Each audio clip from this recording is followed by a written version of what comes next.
Эмне жетпейт сага? Мага баары эле жетип турат, баары жакшы эле жетип турат. Мага баары эле жетет. Мага бүт баары жетет. Мага баары эле жетиштүү. Азырынча мага баары жетишет деп ойлойм. Баары эле жетет мага. Жеке турмушумда Кудайга шүгүр баары жетишет. Азырынча мага бүт баары жетет. Кудай шүгүр менин жашоомдо бүт баары бар. Жок, мен бүт баары эле жетишет. Баары жетиштүү. Бүгүнкү күндө мага баары жетиштүү. Лежит наш чебан на Зеленой, пасет баранов. К нему подходит это представитель международного общества и международных доноров, говорит: ай, сен эмне биякта жатасың? Он говорит: а чё, эмне сага керек? Ай, кичине движение кылбайсыңбы? Кайсы движение? Ой, иштебейсиңби? Анан иштесең акча болот. Анан акча болсо машинең болот. Машинең болсо да жаңы үй аласың. Анан буюрса депутат болосуң. Анан жыргап тиги жайлоого барып эс аласың. А тиги айтып атат: ай, Мако, мен азыр эмне кылып атам? То есть вот этот пример, он говорит о том, что в нашей стране все есть. То есть мы просто не видим то, что у нас лежит буквально под ногами. Мы не оцениваем тот потенциал, то богатство, которое у нас есть.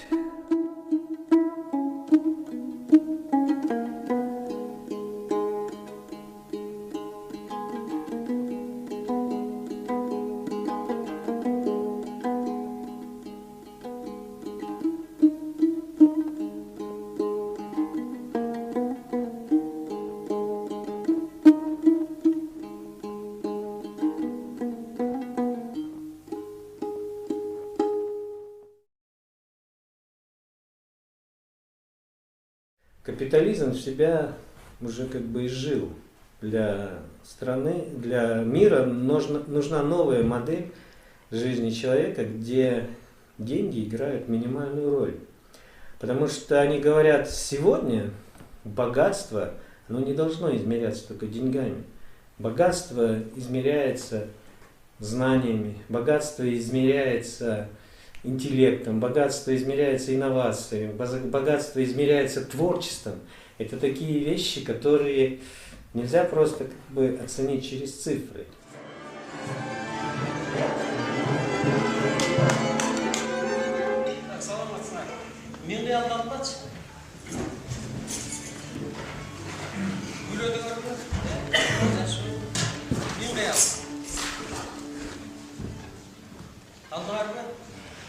Baştan başlayacak. Kolga qarab, maqulmi? Kolga qarab. O'zgörç o'ynab o'g'illar, kolga qarab. Baştan açılayım.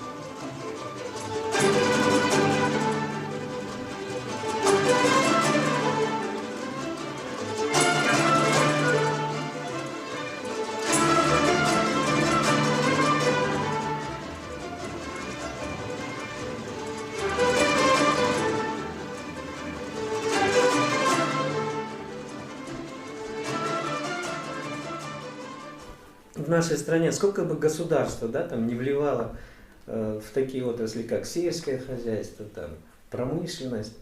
Если посмотреть на динамику, они все идут вниз. А такие сферы, как услуги, да, они развиваются, уже почти 50% ВВП, и там государство вообще ничего не вливает. Это люди сами инвестируют в себя, оно само развивается, они работают в кайф.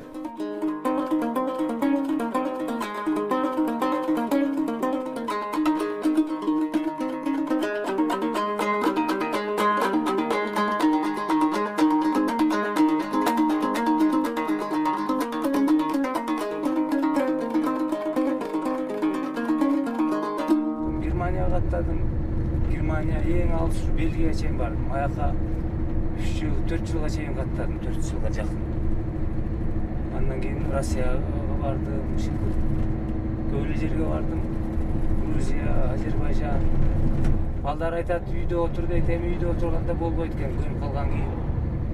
Уже үйгө да көп мындай тура албайсың, чыккың келет. Үйдөн анан тиягың ооруп, биягың ооруп, үйдөн да билем, рейсте жүрсөң, ооруганды да билинбейт, алаксып, эметесиң ошондой. Актер болуп эмгектенем театрда, кээ бирде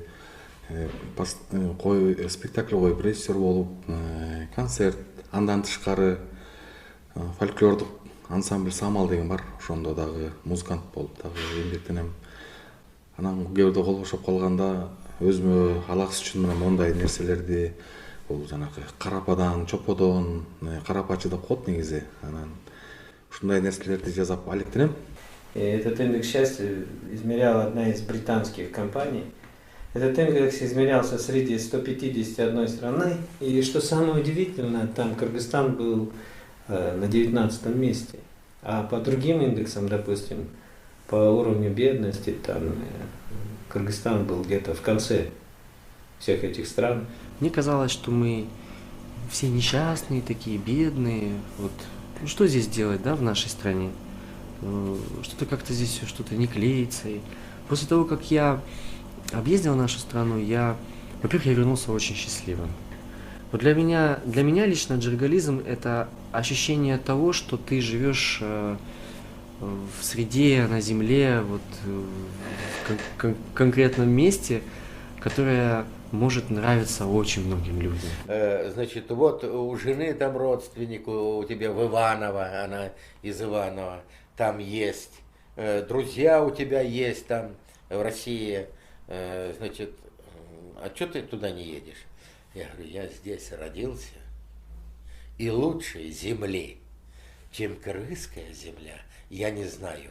Особенно, я люблю Иссык-Куль, когда мне очень плохо, когда я заболел, я еду на Иссык-Куль.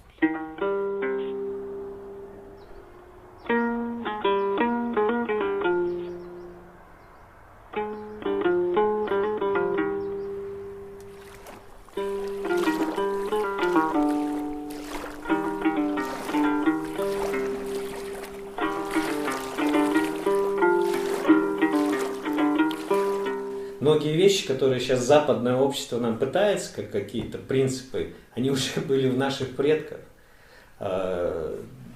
Понимаете, допустим, отношение к экологии, к окружающей среде, отношение к другим людям.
Когда сравниваешь, допустим, да, вот все эти случаи, которые у нас в стране, связаны, допустим, с горной добычей, где бы ни копал инвестор, везде местное население возмущается.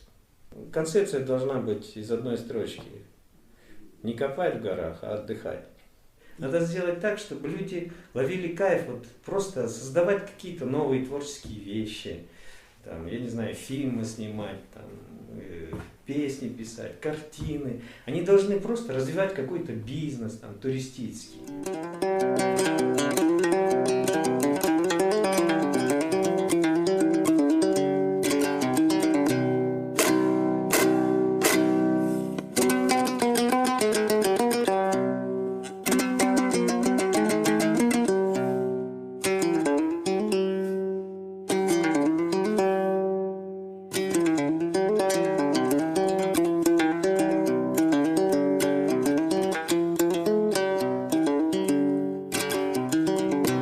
Зачем наша страна, маленькое государство, должна идти по пути развитых стран, которые сейчас в тупике? Зачем нам идти?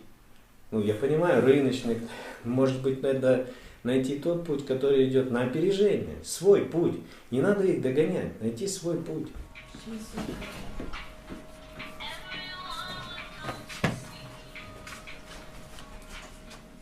Жаңы замандагы жагындоордогу кыргыздардын улуттануусу болбосо азыркы улуттун өнүгүүсүнүн интегралдык изилдөөсү.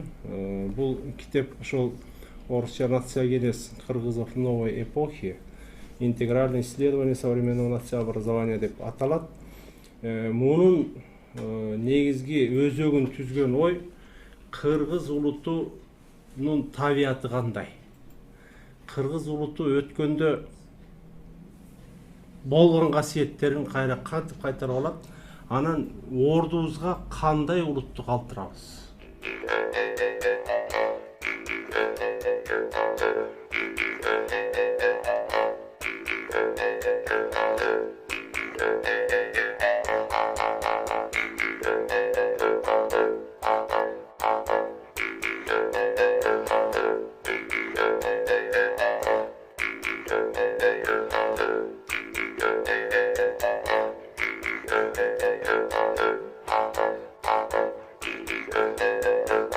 Есть такая фраза, мне она очень понравилась. Если ты хочешь оценить свое богатство, ну, оставь только то, что ты не можешь купить с помощью денег. Понимаете? Вот эта фраза, она говорит, что страна должна оцениваться без денег. И здесь политика достоинства где-то должна быть. Потому что деньги, они портят наших людей. И много очень этих примеров, когда люди счастливы и без денег. Им нужно что-то такое необходимое. Просто там поговорить с матерью, с отцом, позвонить. Она же не просит у тебя деньги. Просто гомуль. Обычно гомуль нужен. Ну, байчем, аты Еза. Авшкамат Азаткан 75-жылдан бери жашап келатабыз чогуу. Бұл неберем, өзімден оğlumdan баласы неберем. 5-те өзі. Бұл қызымдың баласы неберем. Бұл аты Еркайым. Бұл болса Нұралы. Қызымды, ұлы қызымдың баласы. Андан кейіnkisi Диана. Андан кейінki кичүүсү Адеми.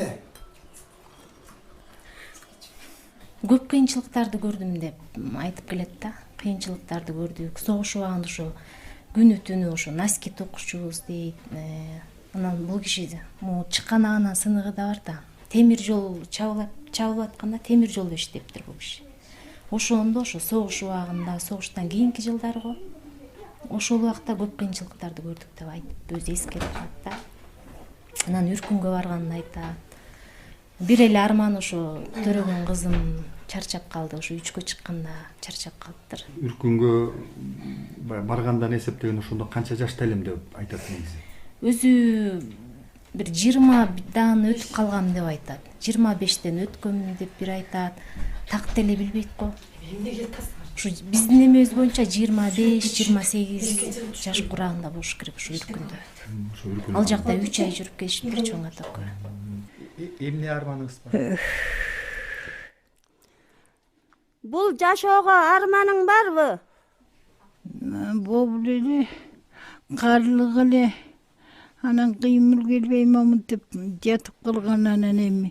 Жаш жагынан болдан эми. Арманың барбы, жокпу? Арманым жок деп элек, же барбы? Мен жок деди. Жок болбогон эмне болот? Кечки жок деди. Жок. Эми баланы эми бала берме. Эгерде кыймыл берсе, кичинекей бада кыймылдап турсаңыз, дагы жашагыңыз келеби? Дагы жашап бир 50-60 жылга жашагың келеби? Kim жашатты? Kim билет дейди, 60 жыл жашайсың десе ким билет дейди.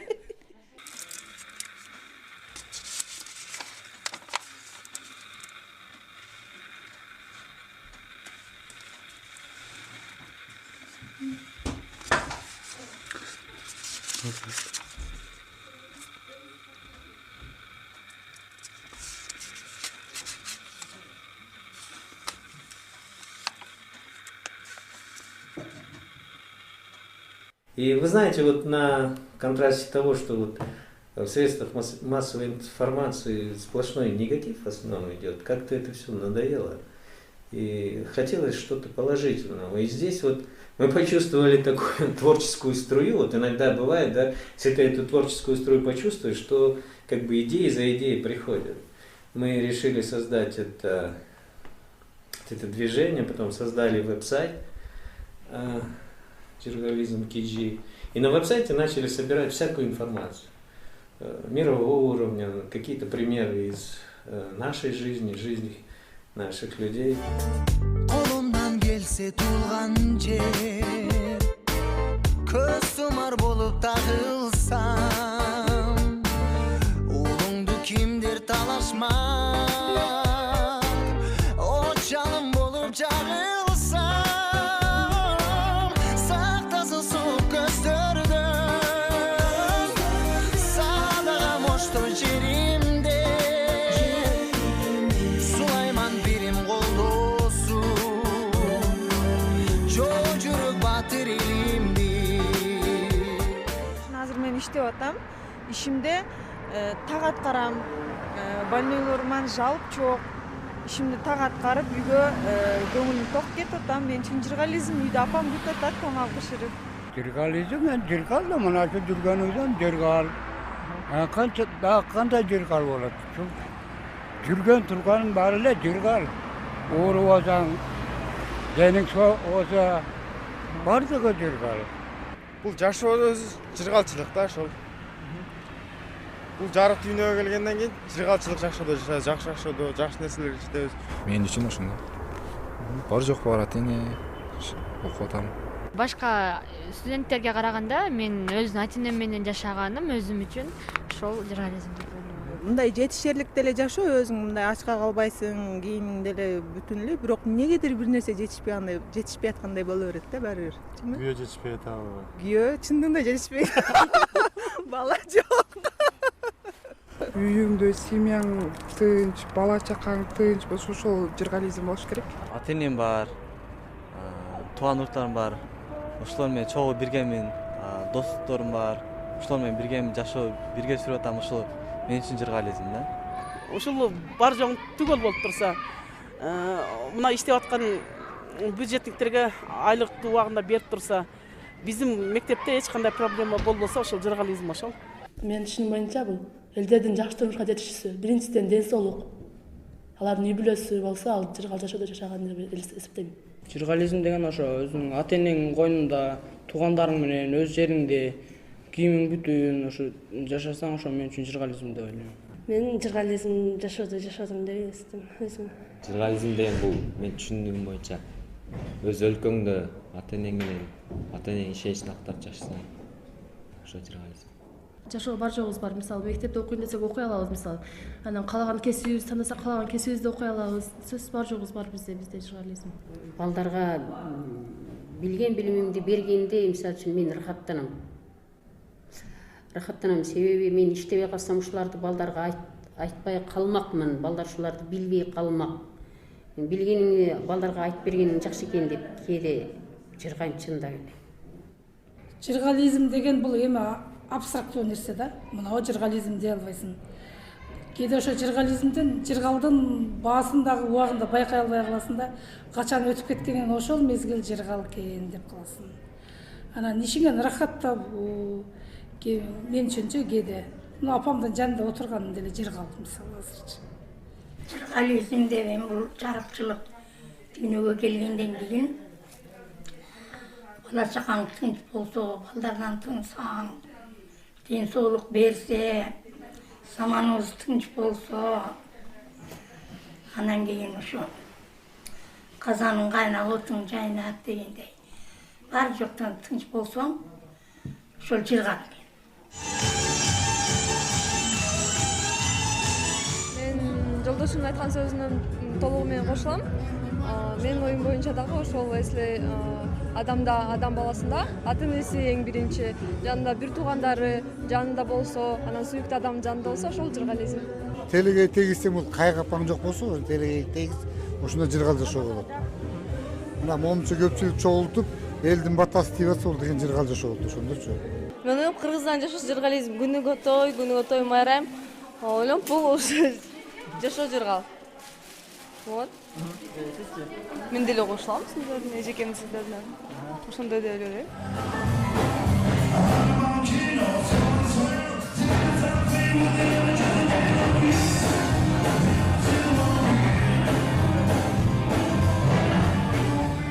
Вот вы знаете, я считаю, что жил он вообще над экономический, над финансовый, над партийный, он над религиозный, над национальный. Вот он просто это вот связано с местом, это связано вот как бы с окружением, и это связано с энергетикой, которая здесь есть.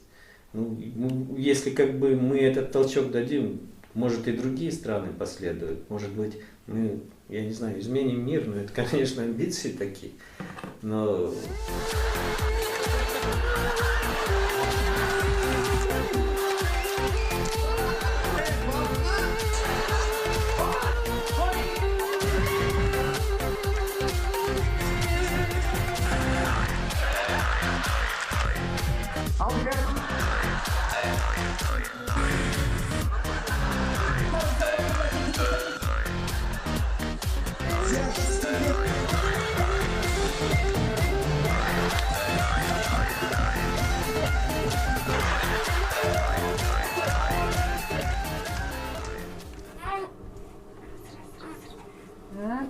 Hazır.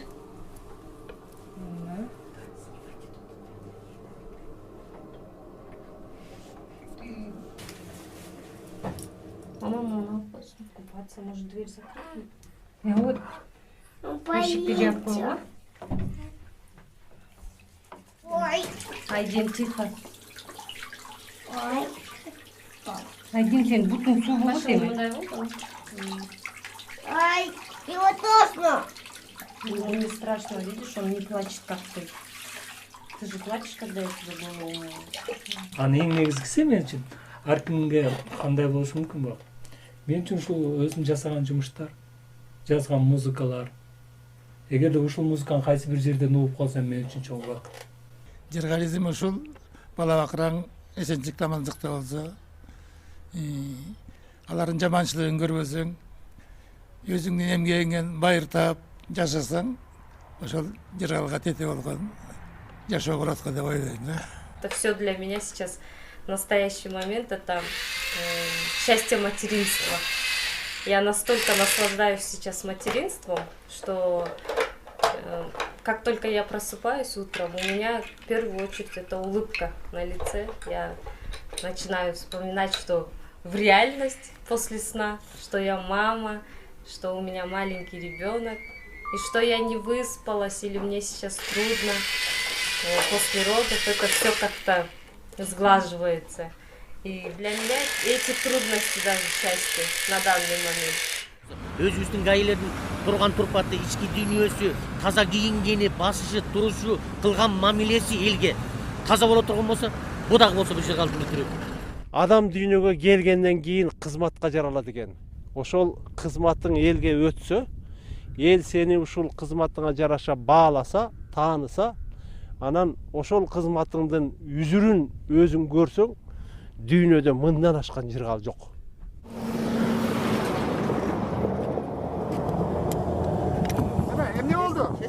Bir шлангы çıkıp кетиптир эмесинчи. Жел çıkıp кетпеди эмесинен. Мына жерде bir трубкасы жарылып. Полный воздух берет да бөлмөгө системага.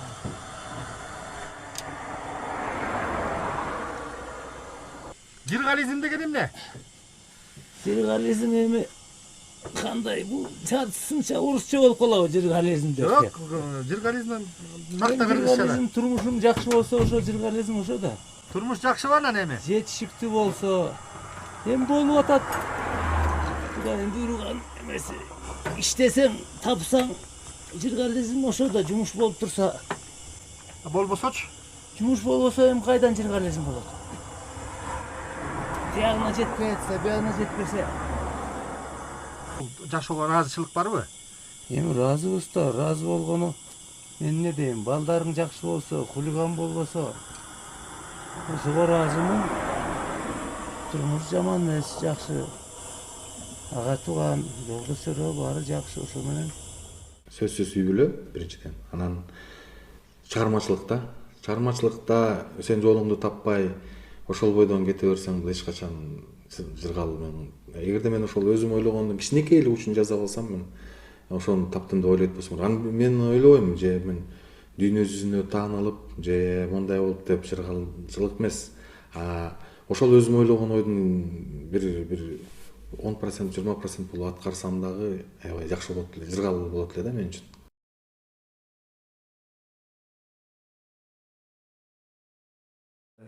И вот читаешь разные книжки, да, очень интересно, да. Говорят, сейчас миром правят те люди, которых обучили вот экономисты по вот этим старым стандартам. Но на самом деле сейчас нужны совершенно другие люди, чтобы все это повернуть. И эти люди, они где-то вот там. Вот. Ну, можно этих людей... Я такой, вот сколько по регионам поездил, я понял, такой даже принцип я придумал. В Кыргызстане месторождение талантов.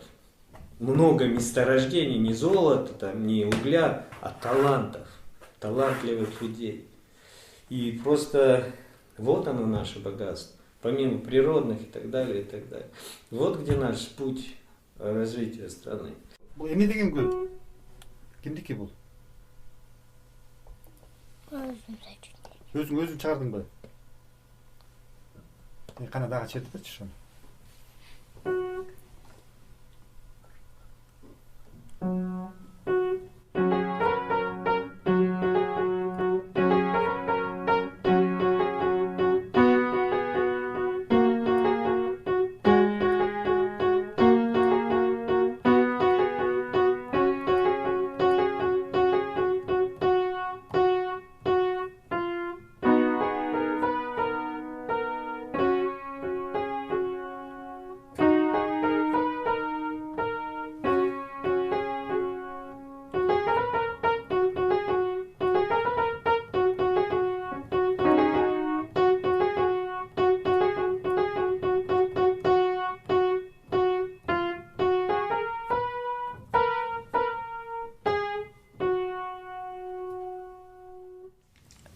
Негизи сен өзүңдү киммин деп эсептейсиң? Мен саяк баята деп эсептейм. Ошо чоңоюлду саяк баята болгум келет деп. Депутаттын кереги жок, саяк баята эле болгум келет. Макул. Анда манас айтат турбайсың? Манас айтам. Анда азыр ошо кайсыл манастын кайсы жерин айткың келип атат? Мен силер өзүңүз сурасаңар эле айтып берем. Анда мисалы көкөтөйдүн ашына айтып бере аласыңбы? Анда ошондон өзүндө айтып бербейсиң? Айтып берем. Баштай берет.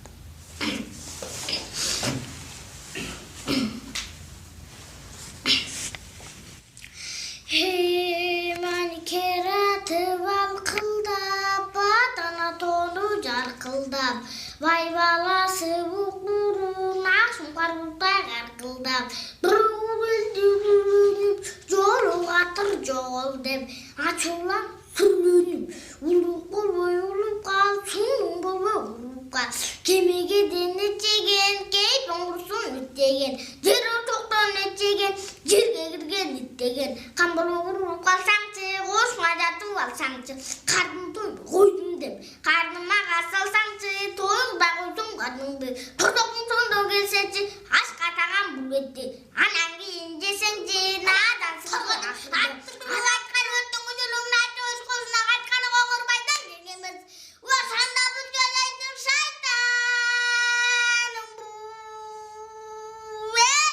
андай болсо акыр деп аш бергени чакыр деп жолоймай акыл деп маникерди алайын жуураткан бул акыл деп менен маникерди бересиң маникерди бербесең балеге дурус кишимиз дебем такарат дебем атка салам айлакка салам тоңга салам тоғду жаа саламын нарагыр чаңагыр айтагы да жыстына алаташ уңбур асойбай салганы ачканы букбун айрана алганы аталына сенар акылдаш бүрүйүн ага туга медар эки туга мемар акылдаш бүрүйүн байкайын мүнөзүн ээ болуп эжикка банкет бирийин эр коңурбай батырдын айтканынан угуптур.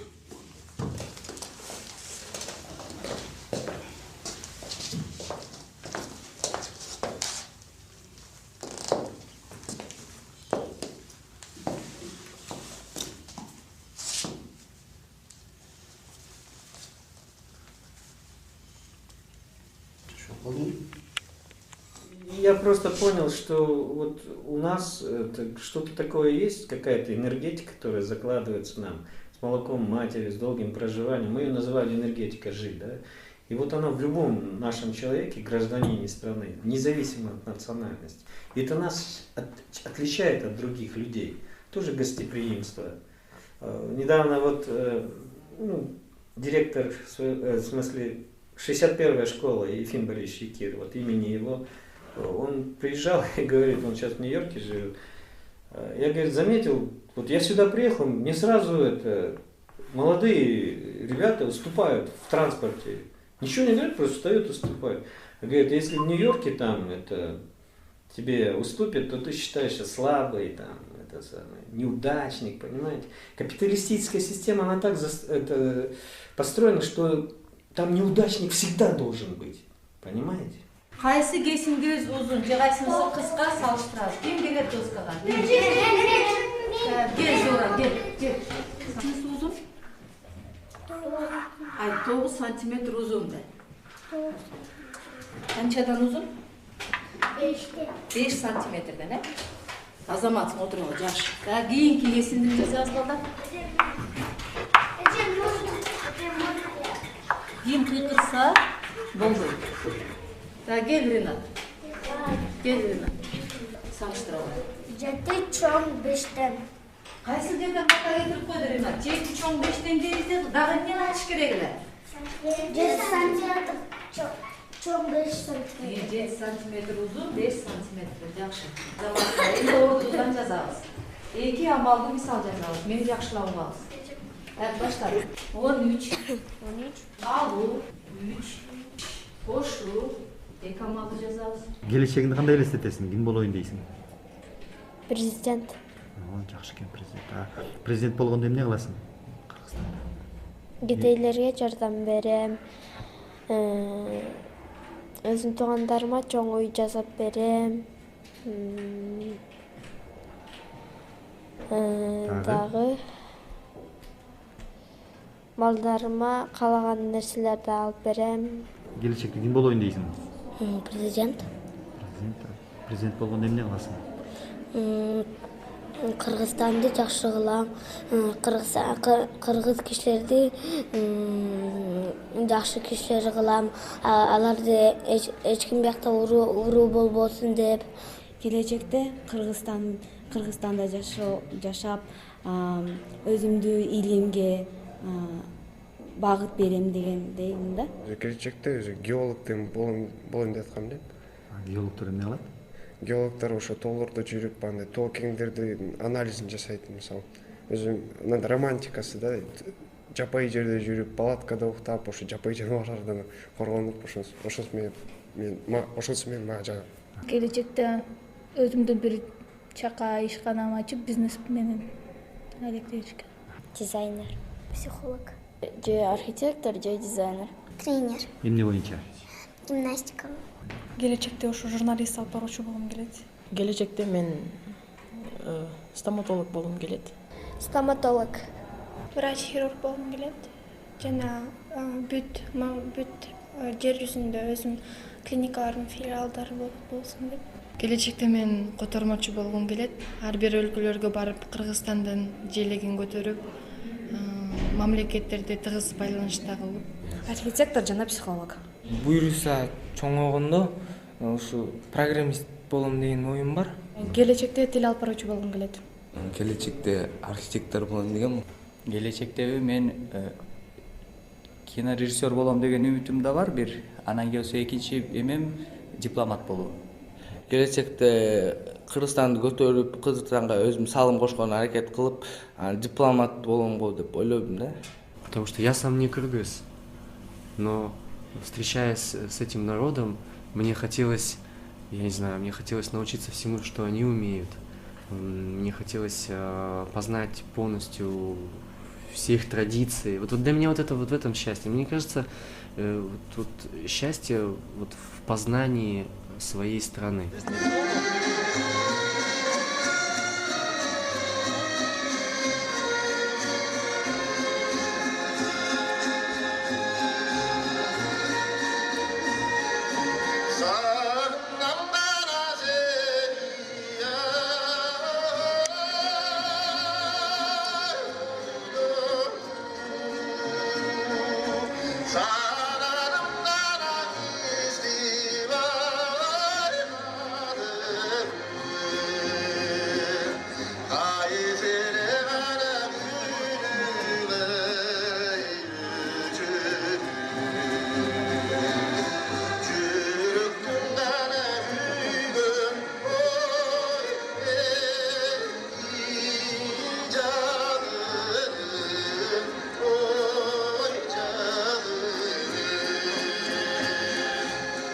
Для меня, я сейчас абсолютно убежден, что у Кыргызстана должна быть новая инновационная модель развития. Инновационная означает, нигде нет такого.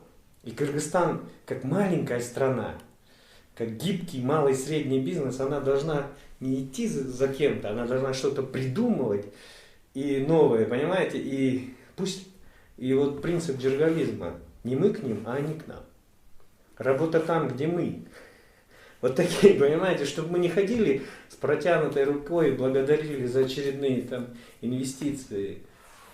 Мы должны выбирать, если надо, из этих инвестиций то, что нам нужно.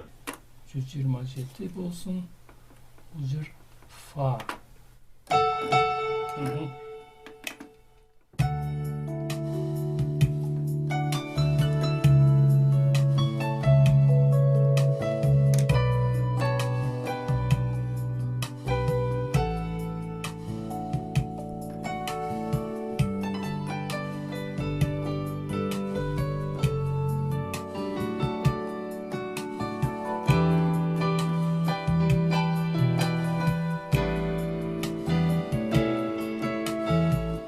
Ушул жерден токтойбуз.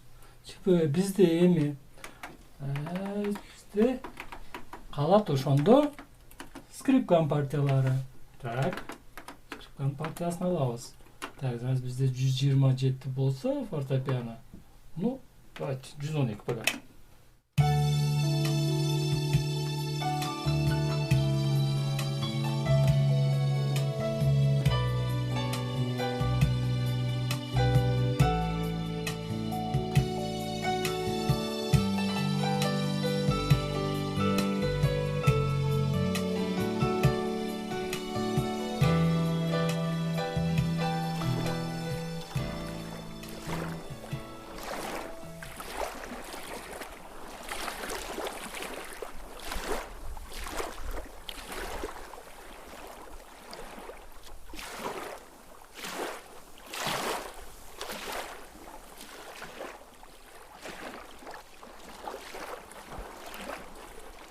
Интересно, я читал, что есть здесь страна Бутан, где официально вместо валового внутреннего продукта измеряется валовое внутреннее счастье.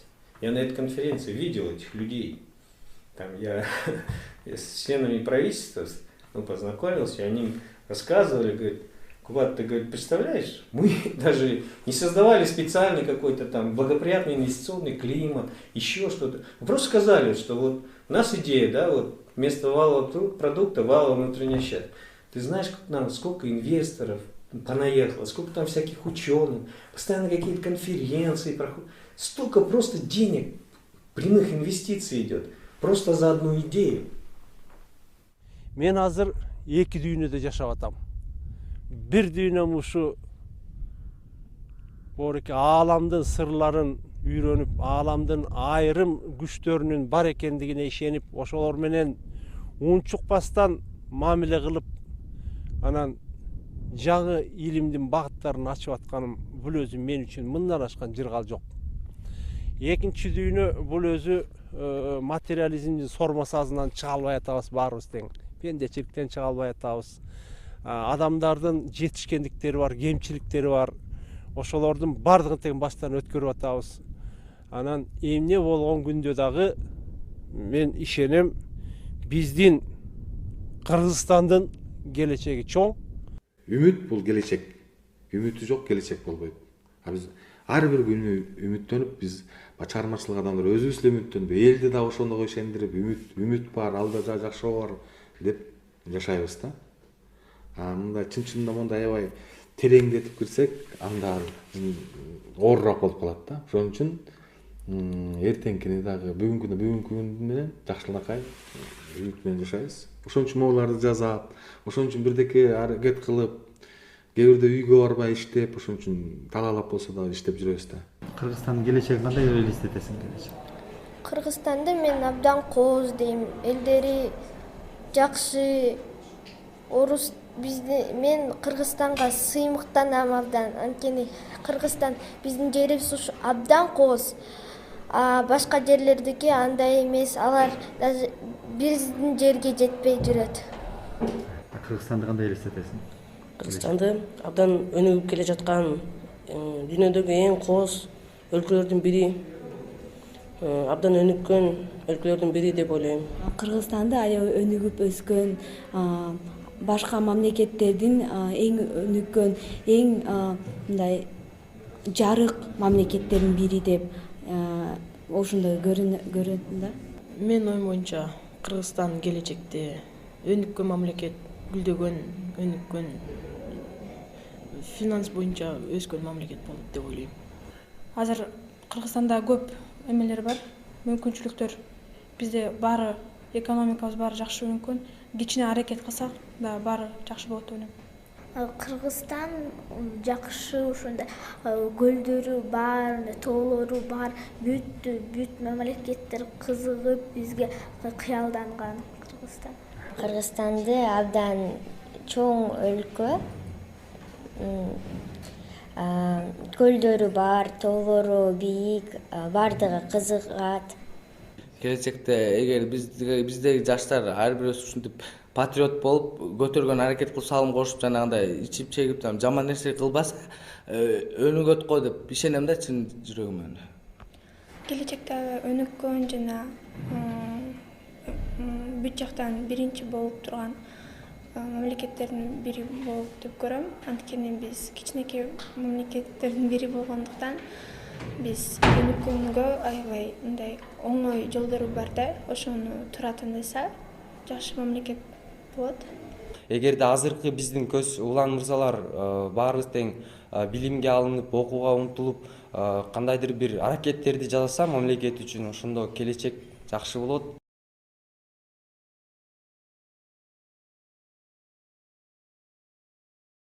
Главным приоритетом нашей страны должна быть культура.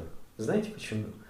Причем культура это не в обычном понимании нашем, а в таком джергалистском, я называю, потому что культура это политическая культура.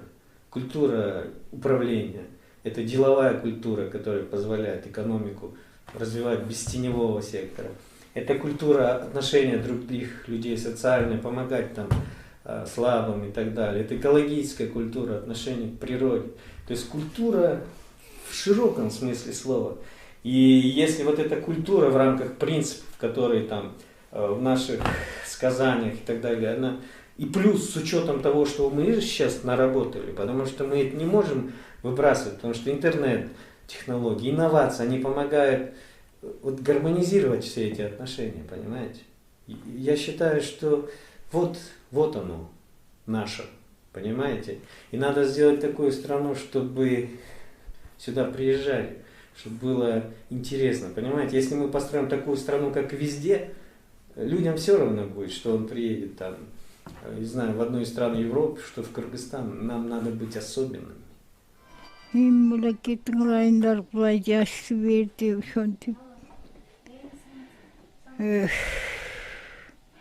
Таш көчүрдөн сактасын балдарым. Тайгак жолдон сактасын. Кыргыйлаган жоодон сактасын. Кыйындык өлүмдөн сактасын. Шайтандын зарынан сактасын. Падышанын карынан сактасын. Келечегиңер кең болсун. Үмүт менен билекти кабыл кылсын тилекти.